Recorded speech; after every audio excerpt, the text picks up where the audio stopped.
વડોદરાની હોસ્પિટલ પણ મોતની માફક ધમધમી રહી છે. એસએસજી હોસ્પિટલમાં સેફટીનો અભાવ.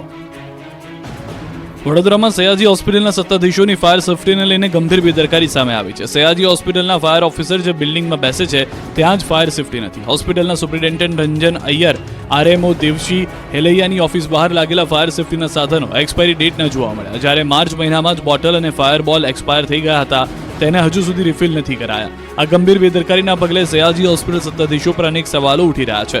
જ્યારે ન્યૂઝ 18ને આ બાબતે સવાલ પૂછ્યા ત્યારે મોટાભાગના કામગીરી પૂર્ણ થઈ ગઈ છે, પણ હજી અમુક ક્ષતિના લીધે ફાયર એનઓસી નથી આપી રહ્યું હોય તેવું જણાવવામાં આવ્યું. એનઓસી અને ફાયર સેફટીની કામગીરી ટૂંક સમયમાં પૂર્ણ કરવામાં આવશે તેવો દાવો કરાયો. જામનગર જૂનાગઢની સરકારી કચેરીઓમાં ફાયર સેફટીના અભાવનો પર્દાફાશ. જામનગરના સેવા સદનમાં ફાયર સેફટીની ગંભીર બેદરકારી સામે આવી. ફાયર સેફટીના સાધનો ધૂળ ખાતા નજરે પડ્યા. સેવા સદન 4માં 10થી વધુ સરકારી કચેરીઓ આવેલી છે, જેમાં નગરની વહીવટી વિભાગની કચેરીમાં એક્સપાયરી ડેટવાળા ફાયર સેફટીના સિલિન્ડર જોવા મળ્યા, જેમાં પરમેનન્ટ ફાયર સેફટીના સાધનો પણ ઉપયોગમાં ન લઈ શકાય તેવી હાલત જોવા મળી છે. બંગારની વચ્ચે ફાયર સેફટીના સાધનો કાટ લાગેલી હાલતમાં ધૂળ ખાતા જોવા મળ્યા. જૂનાગઢની સરકારી કચેરીઓમાં જ ખાટલે મોટી ખોટ જોવા મળતી અહીંની પરિસ્થિતિ જોવા મળી છે. અનેક સરકારી કચેરીઓમાં ફાયરની બોટલો માત્ર શોભાના ગાંઠિયા સમાન જેવી જોવા મળી હતી, તો અમુક કચેરીમાં ફાયરની બોટલો એક્સપાયર થયેલી નજરે પડી, તો અમુક વિભાગમાં રિફિલિંગ કરેલી બોટલો જોવા મળી હતી. કચ્છના લખપતમાં પીવાના પાણીને લઈને થઈ લૂંટફાટ, જુઓ ખતરનાક દ્રશ્યો. એક બેડા પાણી માટે લૂંટફાટ થતી હોય એવા દ્રશ્યો છે કચ્છના લખપતના ગામડા. નળ ત્યાં જળના મોટા મોટા દાવાઓ આ દ્રશ્યો પોકળ સાબિત કરે છે, કેમ કે સૂર્યદેવ સોળે કળાએ અને વર્ષા વરસાવી રહ્યા છે. માનવજાત, પશુધન, વન્યજીવો તથા પશુ પક્ષીઓ સૂર્યદાદાના પ્રકોપનો માર ઝીલી રહ્યા છે. આવા આકરા ઉનાળામાં 1.5 લાખથી પણ વધારેની સંખ્યા ધરાવતા લખપત તાલુકાના લોકો એક બેડું પાણી માટે તડફડી રહ્યા છે. ખાણોટ, સામરા, ચકરાઈ, છેલ્લાવાંડ, ભેખડા સહિતના ગામોમાં લોકોને પીવાનું પાણી પૂરતું મળતું નથી. 42 ડિગ્રી ગરમીમાં અહીંની મહિલાઓ 2 કિલોમીટર ચાલી તળાવના તળિયે પડેલું પાણી ભરી પરિવારની પ્યાસ બુઝાવે છે તેવી હાલત છે. અહીં નળમાં તો પાણી આવતું નથી, ટેન્કરથી પાણી આપવામાં આવે છે. જ્યારે ટેન્કર પાણી આપવા આવે ત્યારે મહિલાઓથી લઈને બાળકો બધા ટેન્કરને ઘેરી પડે છે, અને જાણે ટેન્કર પાસે કીડિયારું ઉભરાયું હોય તેવા દ્રશ્યો સર્જાય છે. લોકો ટેન્કર પર ચડી પાણીની લૂંટફાટ મચાવે છે. જ્યારે ભેખડા ગામમાં એક નાગરિકનું અવસાન થતાં દફન વિધિ માટે પાણીની જરૂર ઊભી થઈ હતી, ત્યારે પાંદરૂ વીજ મથકના અધિકારીઓને જાણ કરતા તેઓએ ટેન્કરના બદલે અગ્નિશમન દળનું વાહન મોકલ્યું હતું. ગામના લોકોએ ફાયર બ્રિગેડના વાહનમાંથી પાણી ભર્યું હતું. અહીંના લોકો ટેન્કરના પાણીના સહારે છે. દાહોદના સંજેલીમાં ભર ઉનાળે પાણીની રામાયણ, લોકો વેચાતું પાણી લેવા મજબૂર. દાહોદના સંજેલીમાં ભર ઉનાળે પાણીની પારાયણ સામે આવી રહી છે. અહીં પંચાયતની બેદરકારીના કારણે લોકો વેચાતું પાણી લેવા માટે મજબૂર બન્યા છે, ત્યારે પાણી માટે પણ વલખા મારી રહી છે. અહીં ટેન્કરથી પાણી વિતરણ કરવામાં આવે છે. કડકડતી ગરમી અને ભર ઉનાળે ગ્રામજનો પાણીની કલાકો સુધી રાહ જુએ છે. સંજેલી પંચાયત તંત્ર પ્રાથમિક સુવિધા આપવાને બદલે દુવિધા આપતું હોય તેવું જોવા મળી રહ્યું છે. સંજેલી નગર 6877 જેટલી વસ્તી વચ્ચે માત્ર એક ટેન્કર જ પાણી આવતા લોકો રીતસરના ઝઘડે છે. જ્યારે ટેન્કર આવે ત્યારે બેડા યુદ્ધ થાય, પાણી માટે પડાપડી થાય. સંજેલી નગરમાં જલ સે નળ યોજનામાં લાખો રૂપિયા ખર્ચ કરાયા છતાં પણ યોજના ફારસરૂપ બની છે. ધારાસભ્યની ગ્રાન્ટમાંથી ફાળવેલ ટેન્કરો પણ ગાયબ છે કે પછી ભાડે ફરે છે. ત્યારે દુકાનોમાં ફિલ્ટર પાણી વેચાતું લેવાનો વારો આવ્યો છે. ત્યારે વહેલી તકે તંત્ર દ્વારા ટેન્કરો મૂકી ગ્રામજનોને પાણી પહોંચાડે તેવી માંગ ઉઠી છે. સુરેન્દ્રનગરમાં પાણીની પારાયણથી મહિલાઓ કંટાળી, મામલતદાર કચેરીએ ધરણા પ્રદર્શન. સુરેન્દ્રનગરમાં પાણીની પારાયણને લઈને થયું બેડા યુદ્ધ. સુરેન્દ્રનગરમાં 46 ડિગ્રી ગરમીના કારણે હાહાકાર મચી ગયો છે. ત્યારે કાળઝાળ ગરમીમાં 3થી વધુ ગામના લોકોને પાણી માટે વલખા મારવા પડી રહ્યા છે. સુરેન્દ્રનગરમાં 3 ગામોમાં ભર ઉનાળે પાણીની સમસ્યા સર્જાતા મહિલાઓમાં રોષ ફેલાયો. ચૂડા તાલુકાના 3 ગામોમાં પીવાના પાણીની તંગીથી ગ્રામજનોમાં ભારે આક્રોશ જોવા મળ્યો, જેથી ગ્રામજનોએ એકત્ર થઈ મામલતદાર કચેરીએ ખાલી બેડા સાથે ધરણા પ્રદર્શન કર્યું. મોરવાડ ગામમાં 70 વર્ષથી પાણીની સમસ્યા હોવાનો ગ્રામજનોએ આરોપ લગાવ્યો. જ્યાં સુધી પાણીનો પ્રશ્ન હલ નહીં થાય ત્યાં સુધી ધરણા કરવાની ગ્રામજનોએ ચીમકી ઉચ્ચારી. શ્રીલંકાના 3 આતંકીઓએ અમદાવાદ મોકલ્યા હતા 4 આતંકી, થયો મોટો ખુલાસો. અમદાવાદથી પકડાયેલા આતંકી મુદ્દે મોટો ખુલાસો થયો છે. ISISના 4 આતંકીઓને શ્રીલંકાના 3 આતંકીએ ભારત આવી કરી હતી મદદ. ચારે પહેલા મુસ્લિમ ધર્મ પ્રચારકના સંપર્કમાં આવ્યા હતા. મુસ્લિમ ધર્મ પ્રચારકે પાકિસ્તાની અબુ સાથે કોન્ટેક્ટ કરાવ્યો. 42 દિવસ માટે મુસ્લિમ પ્રચારક સાથે જોડાયા હતા. શ્રીલંકામાં 2 લોકોની અટકાયત, 1 વોન્ટેડ છે. ઓસ્મન્ડ ગેરાન્ડેને વોન્ટેડ જાહેર કરાયો. વોન્ટેડ પર શ્રીલંકાએ $2 મિલિયનનું ઇનામ જાહેર કર્યું. ઓસ્મંડે 4 આતંકીઓને આપ્યા હતા 4 લાખ. ઓસ્મંડ ગેરાણ પોતાનો વેશ પલટો કરતો રહે છે. ચારેય આતંકીઓના ઘરે સર્ચ દરમિયાન વાંધાજનક વસ્તુઓ અને સામગ્રી મળી આવી છે. ચારેય આતંકીઓના ચારેય મોબાઈલ પણ કબજે કરવામાં આવ્યા છે. અમદાવાદમાં નકલી આધાર બનાવી હોટલમાં ખોટી ઓળખ આપતો શખ્સ પકડાયો. અમદાવાદમાંથી નકલી આધાર બનાવી ખોટી ઓળખ આપી હોટલમાં રોકાણ કરતા શખ્સની પોલીસે ધરપકડ કરી છે. અમદાવાદના વસ્ત્રાપુર વિસ્તારમાં આવેલી હોટલમાંથી બજરંગ દળના કાર્યકર્તા દ્વારા એક યુવક યુવતીને ઝડપી લીધા હતા.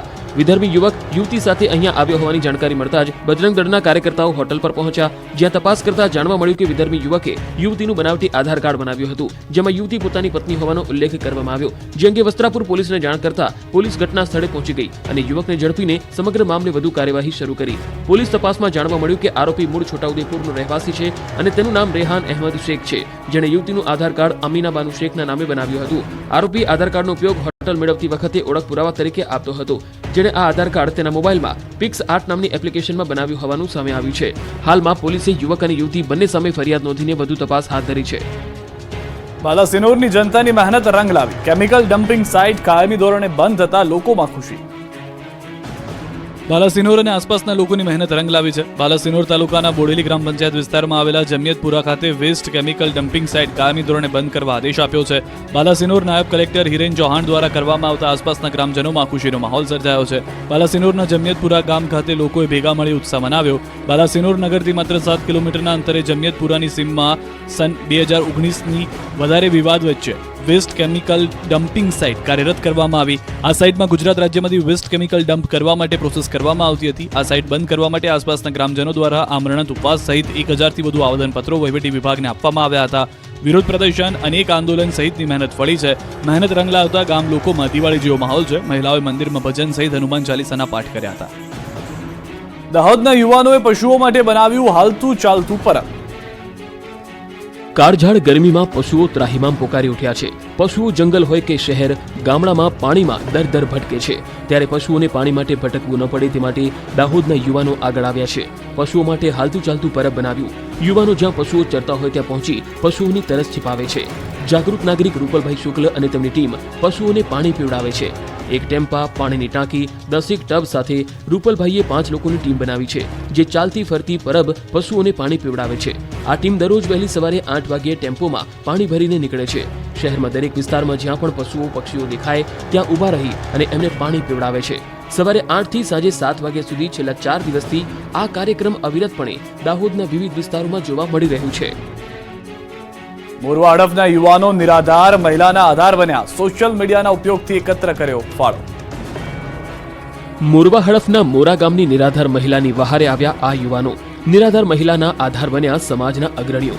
માનવ સેવા એ જ પ્રભુ સેવા ભાવને પ્રગટ કર્યો છે. છેલ્લા કેટલાક સમયથી ઉપર આભ અને નીચે ધરતીના સહારે મજૂરી કરી પોતાનું જીવન પસાર કરતી મહિલાને પાકી છત બનાવી આપી છે. પથારીવશ થયેલી દીકરી અને નાના નાના પૌત્ર અને પૌત્રીઓ સાથે જીવન વ્યતીત કરી રહેલી નિરાધાર મહિલાની પરિસ્થિતિ નિહાળી મદદના ભાવ સાથે મકાન બનાવી આપ્યું. આ માટે સોશિયલ મીડિયામાં સ્થાનિક યુવકોએ મદદ માટે પોસ્ટ મૂકી હતી, જેને ખૂબ જ પ્રતિસાદ મળ્યો હતો. જે બાદ નિરાધાર મહિલાનું નવું મકાન બનાવવાનું સ્થાનિક અગ્રણીઓએ ખાતમુહૂર્ત કરતા મહિલા અને સ્વજનોની આંખમાં હર્ષના આંસુ છલકાઈ આવ્યા. સમાજના સ્થાનિક અગ્રણીઓએ નિરાધાર મહિલાનું મકાન બનાવી આપવા અને તેણીના પૌત્રને સારી શાળામાં અભ્યાસ કરાવવા સહિતની તમામ જરૂરિયાત પૂરી કરવા માટે એક નેમ લીધી છે.